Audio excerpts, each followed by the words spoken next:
जय श्री राम सभी को। तो हम इसमें बात करेंगे ITR 4 को लेके।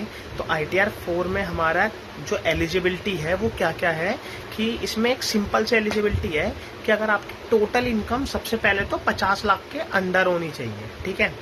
फिर अगर आपकी बिजनेस इनकम है तो वो 44 AD वाली होनी चाहिए। 44 AD क्या होती है? जो होती है प्रेजेंटिव इनकम होती है।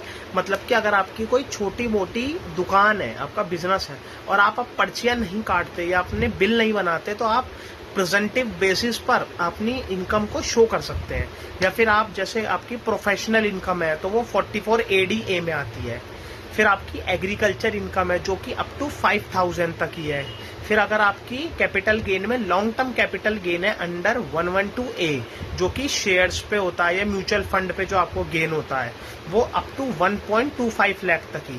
अगर उससे आपका ऊपर जाता है या फिर शॉर्ट टर्म होता है तो ना वो ITR 1 में आता है ना 4 में आता है, वो आता है 2 में। और अगर आपकी बिजनेस इनकम के साथ है तो वो आएगा 3 के अंदर, ठीक है।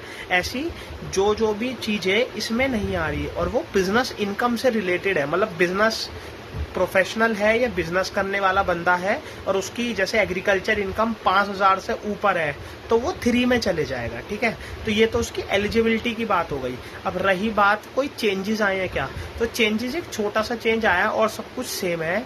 एक चेंज क्या आया है कि अगर आपकी हाउस प्रॉपर्टी है तो अगर पहले क्या था कि आपकी इनकम फ्रॉम 1 हाउस प्रॉपर्टी लेते थे, अब क्या है अगर आपकी 2 हाउस प्रॉपर्टी की इनकम है तो भी आप ITR 4 भर सकते हो। ऐसी आप ITR 1 भी भर सकते हो अगर आप नॉर्मल पर्सन हो, मतलब आप सैलरीड पर्सन हो।